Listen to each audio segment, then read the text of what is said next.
May 19, 1962. Madison Square Garden, New York City. 15,000 people fill the arena for President John F. Kennedy's 45th birthday celebration. The atmosphere is electric. Politicians, celebrities, America's elite. Then the lights dim. A spotlight hits the stage. Peter Lawford, the actor and Kennedy brother-in-law, walks to the microphone. He announces her. The late Marilyn Monroe. It's a joke. She's not late as in dead. She's late as in tardy. Still backstage. Making them wait, building anticipation. When she finally appears, the crowd gasps. She's sewn into a dress so tight, so sheer, so covered in crystals that she appears almost naked. 15,000 crystals. The dress costs $12,000. She can barely walk. She moves slowly to the microphone, and then she sings. Happy birthday, Mr. President, but it's not really singing. It's breathing. It's whispering. It's seduction performed for the entire world to witness. Kennedy sits in the presidential box, grinning. His wife Jackie is conspicuously absent. She refused to attend. Everyone knows why. This moment, this performance, is the most public display of an affair that's been whispered about for months. And it's the beginning of the end, not just of the affair, but of Marilyn Monroe's life. Because what she doesn't know, what she can't see from that spotlight, is that powerful men have already decided she's become too dangerous, too unstable, too likely to talk. In 3 months, she'll be dead. But we need to go back to 1955. After her divorce from Joe DiMaggio, Marilyn makes a bold decision. She leaves Hollywood. She moves to New York City. She's tired of being the dumb blonde, tired of being a sex object. She wants to be taken seriously as an actress, a real actress. She enrolls in the Actors Studio run by Lee Strasberg, method acting, the Stanislavski system, emotional memory. She studies intensely. She's hungry for validation, for respect. For someone to see past Marilyn Monroe and recognize talent. Lee Strasberg becomes her acting guru, almost a father figure. He tells her she has talent, real talent, that she could be as great as any actress if she commits to the craft. She clings to his words. She needs them, needs someone to believe she's more than just a pretty face. In New York, she meets Arthur Miller, the playwright, Death of a Salesman, The Crucible, Pulitzer Prize winner. He's everything Hollywood isn't. Intellectual, serious, political. He sees past the Marilyn Monroe performance and talks to Norma Jean. At least that's what she believes. She falls for him. Hard, she thinks this is it. Finally, a man who loves her mind, not just her body. A man who sees the real her. They begin an affair. He's married, but that doesn't stop them. He divorces his wife. Marilyn converts to Judaism for him. She wants to be the woman he needs, the wife who supports his art, the partner who understands his work. June 29, 1956. Marilyn Monroe marries Arthur Miller. Her third marriage. She's 30 years old. She believes this marriage will be different. Miller is different. He's not threatened by her fame like Joe was. He's not absent like James was. This will work. This has to work. They move to Connecticut, to a farmhouse. She tries to be a wife, a regular wife. She cooks. She cleans. She tries to create a normal life. But normal doesn't suit her. She's restless, anxious. The pills are constant now.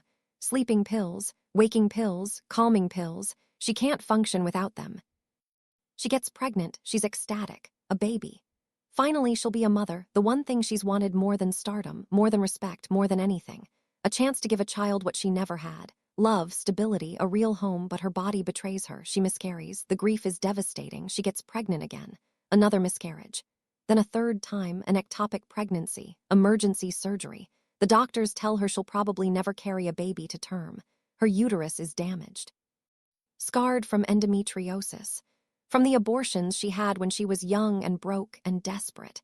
The dream of motherhood dies, and something in Marilyn dies with it. One day she finds Arthur's notebook. He's been writing, always writing. She reads what he's written about her. The words cut deep. He's disappointed. She's not as intellectual as he hoped. She's difficult, demanding, exhausting. He's tired. He sees her as a project that failed. She realizes the truth. Even Arthur, the man she thought saw past Marilyn Monroe, only ever saw Marilyn Monroe. He fell in love with the fantasy, not the woman, and now he's trapped with the reality. The broken, pill-addicted, desperate woman underneath the blonde hair. 1958, she returns to Hollywood to film Some Like It Hot. Director Billy Wilder. Co-stars Tony Curtis and Jack Lemmon. It should be a triumph. The script is brilliant. The role is perfect for her. But Marilyn is falling apart. She can't remember lines. She arrives late to set. Sometimes she doesn't arrive at all. They do 59 takes of one scene where she just has to walk into a room and say a simple line. 59 takes. Tony Curtis later says that kissing her was like kissing Hitler. The comment is cruel, but it reflects the frustration. Everyone on set is frustrated. Billy Wilder swears he'll never work with her again. The film is released in 1959. It's a massive success. Marilyn is brilliant in it. Critics rave. But nobody talks about that. They talk about how difficult she was, how unprofessional, how damaged. 1960, The Misfits. Arthur Miller writes the screenplay specifically for Marilyn. The character is based on her, a damaged, vulnerable woman searching for meaning. It should be a gift, a love letter. Instead, it's a dissection. An autopsy of their dying marriage performed on film. They shoot in the Nevada desert. The heat is brutal. Marilyn is using more pills than ever. She's hospitalized during filming. Psychiatric evaluation. She's having a breakdown. Her co-star is Clark Gable. The man her mother told her was her father when she was a little girl. It's not true, but the psychological weight of working with him is enormous. Gable is kind to her, patient, professional. 2 weeks after filming wraps, he dies of a heart attack. Marilyn blames herself. She thinks the difficult shoot, her constant delays, the stress, she thinks she killed him. The guilt crushes her. January 1961. Marilyn and Arthur Miller divorce. The marriage lasted 4.5 years. She's alone again, completely alone. 3 failed marriages, no children, a career in jeopardy, a reputation as difficult and unstable. She's 34 years old and feels ancient, used up, finished. February 1961. Marilyn checks into Payne Whitney Psychiatric Clinic in New York, or rather, her psychiatrist commits her. She's having suicidal thoughts, severe depression. They put her in a room. It's more like a cell, padded, locked. She can't leave. She's not allowed phone calls. She's terrified. She bangs on the door. She screams that she's not crazy, that she doesn't belong here. Nobody listens. She's just another hysterical woman, another difficult patient. She finally convinces a nurse to let her make one phone call. She calls Joe DiMaggio, her ex-husband. The man she divorced 7 years ago. Joe comes immediately. He gets her out. He transfers her to Columbia University Medical Center for 3 weeks of actual treatment. Joe saves her. The man whose marriage she destroyed. The man she hurt. He's the only one who comes when she needs help. He's the only one she can trust. Late 1961. Marilyn is introduced to President John F. Kennedy through Peter Lawford. Lawford is an actor. He's married to Patricia Kennedy, JFK's sister. His beach house in Santa Monica becomes a playground for the Kennedy brothers, a place where they can meet women, have affairs, away from Washington, away from their wives, away from scrutiny. Lawford brings Marilyn into this world. She's starstruck. The President of the United States is interested in her. Not just Marilyn Monroe, the movie star, but her, or so she thinks. They begin an affair. Secret meetings, phone calls. She visits the White House. They're careful, but not careful enough. Rumors spread. J. Edgar Hoover, the FBI director, has files. He's collecting evidence. The affair is dangerous for Kennedy's presidency, for his marriage, for his legacy. May 1962. Marilyn is invited to perform at JFK's birthday celebration at Madison Square Garden. It's an honor, a public acknowledgement. She's thrilled. She has a dress designed. The designer is Jean Louis. The concept is radical. A nude-colored dress so sheer it looks like skin, covered in 15,000 rhinestones, so tight she has to be sewn into it. She can't wear underwear, can't sit, can barely breathe, but she doesn't care. She's performing for the president, for Jack. The man she believes loves her. The man she thinks might leave his wife for her. She's delusional. She knows it somewhere deep down, but she lets herself believe anyway, because believing is easier than accepting that she's being used again. The performance is legendary. "Happy birthday, Mr. President," sung in that breathy, intimate voice, like she's singing only to him. The crowd goes wild. Kennedy jokes afterward that he can now retire from politics after having happy birthday sung to him in such a sweet, wholesome way. The irony is thick. Everyone laughs, everyone knows. But Jackie Kennedy isn't laughing. She refused to attend. The humiliation is public. The affair is no longer deniable. Kennedy's advisors are panicking. This is too much, too public, too risky. They tell Kennedy to end it immediately, and he does. After that night, Kennedy cuts off contact with Marilyn. No more calls, no more visits. She's dropped, discarded, used and thrown away. But there's a complication. Robert F. Kennedy, Bobby, the president's younger brother, the attorney general, he's been designated to handle the Marilyn situation, to make sure she stays quiet, to manage her. They meet multiple times. Bobby is charming, sympathetic. He listens to her. And Marilyn, desperate for connection, desperate to be close to the Kennedy family, she develops feelings for Bobby. She tells friends that Bobby is going to leave his wife, that he's in love with her, that they're going to be together. She's not lying. She believes it. But Bobby has no such intentions. He's managing a problem, making sure she doesn't go public with the affair, making sure she doesn't damage the presidency. He's using her, just like his brother did. Spring 1962. Marilyn is filming Something's Got to Give at 20th Century Fox. It's a disaster. She's constantly late, constantly absent. She misses 12 days of shooting in the first month. The studio is furious. They're losing money. The other actors are frustrated. Director George Cukor doesn't know how to handle her. She's taking so many pills she can barely function. She's depressed, anxious, paranoid. She's calling Bobby Kennedy constantly. He's avoiding her calls. She's spiraling. On June 1st, her 36th birthday, the studio fires her. They sue her for $500,000 for breaching her contract.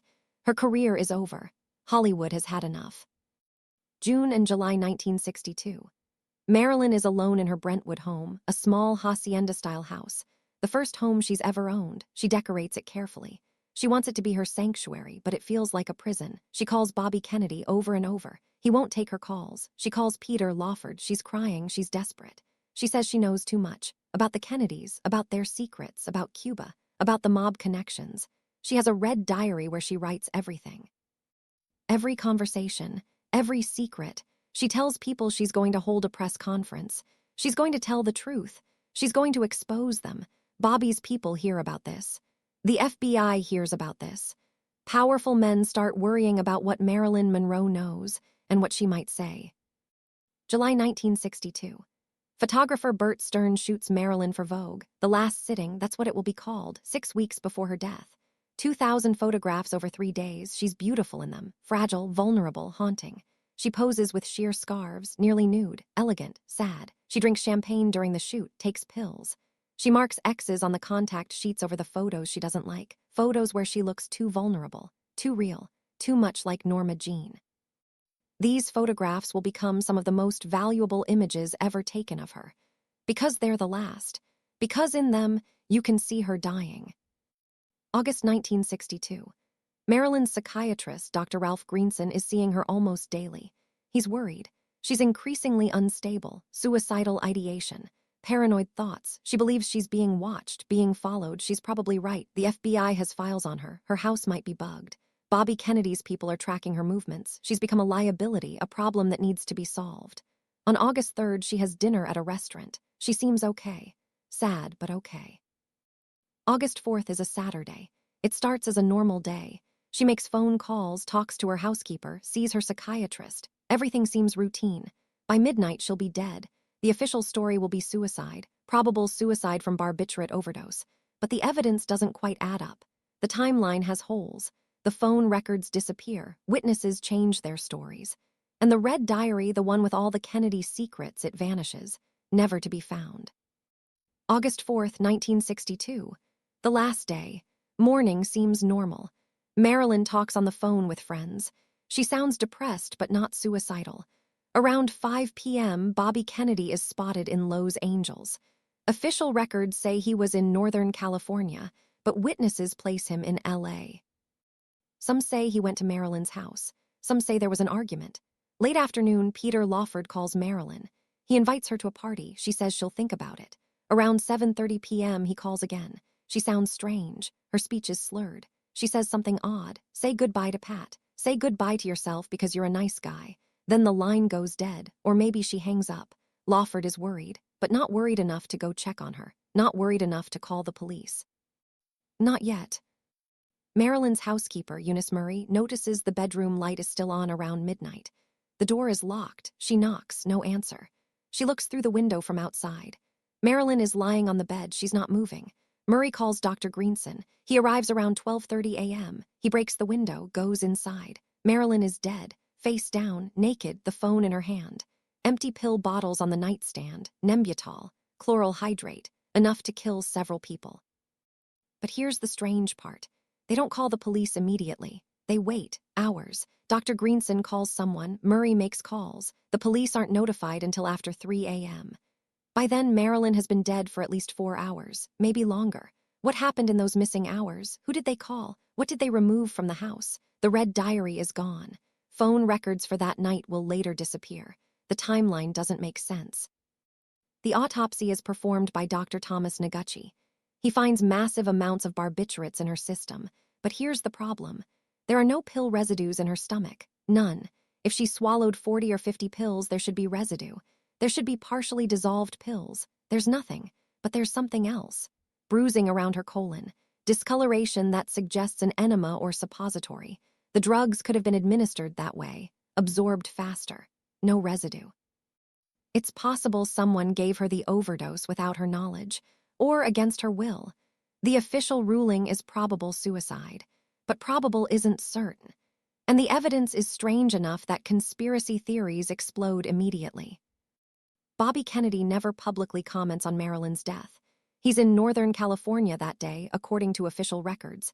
He doesn't attend her funeral, doesn't send flowers, doesn't acknowledge any relationship. JFK is in Hyannisport. He doesn't comment either. The Kennedy family goes silent, completely silent. Peter Lawford destroys records, phone logs, evidence. He's protecting the family. Years later, he hints at things, suggests there's more to the story. But he never fully tells it. The secrets die with him.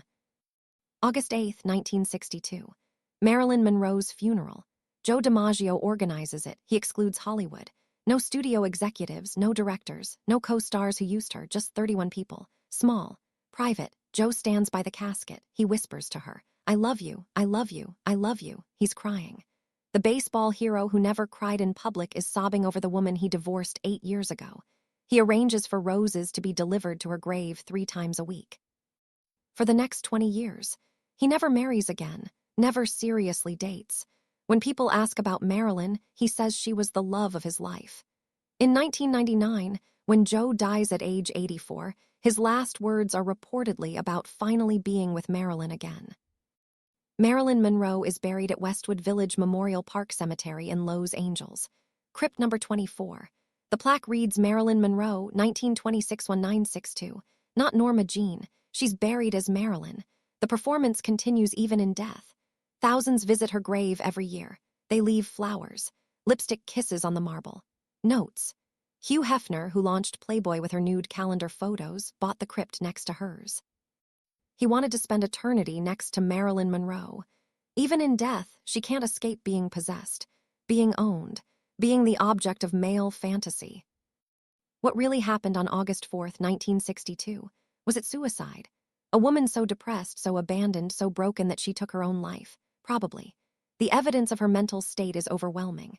The failed marriages, the lost children, the career in ruins, the pills, the despair. It makes sense. Or was it murder? Did Bobby Kennedy or his people decide she was too dangerous? Did they silence her before she could talk? Some believe this. The missing phone records. The strange timeline. The disappeared diary. The bruising suggesting forced administration of drugs. Or was it accidental? Did she take pills throughout the day, losing track, mixing medications, not realizing the cumulative effect until it was too late? Possible. She'd done it before. Accidental overdoses. Close calls. Maybe this time she just didn't wake up. The red diary has never been found. What was in it? Kennedy's secrets, probably. Conversations about Cuba, about the Bay of Pigs, about mob connections, about affairs. Marilyn had access to powerful men during pillow talk. She heard things, wrote them down. If that diary exists somewhere, if it's hidden in a vault or a private collection, it might answer questions. But it's been 60 years. If it hasn't surfaced by now, it probably never will. Marilyn Monroe has been dead for over 60 years, but her image is everywhere. More famous now than when she was alive. Her face on posters, t-shirts, coffee mugs, Halloween costumes. She's an icon, a symbol, a commodity. But who was she really? Norma Jean Baker, the unwanted child? Or Marilyn Monroe, the blonde bombshell? The answer is both, and neither. She was a wounded woman who created a character to survive. A character that became so famous it consumed her. She wanted love. Real love. The kind that sees past the performance. She never found it. Everyone loved Marilyn. Nobody loved Norma Jean. And Norma Jean was the one who needed love most. The Kennedy brothers used her. Hollywood used her. Every man in her life used her. She was never a person to them. She was a fantasy, an object, a problem to be managed or a body to be enjoyed. And when she became inconvenient, when she threatened to expose secrets or demanded real love or simply became too difficult, she was discarded, first by Hollywood, then by the Kennedys, and finally by life itself. August 5th, 1962, Marilyn Monroe died.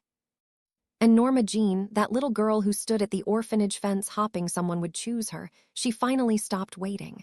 The performance ended. The pain stopped.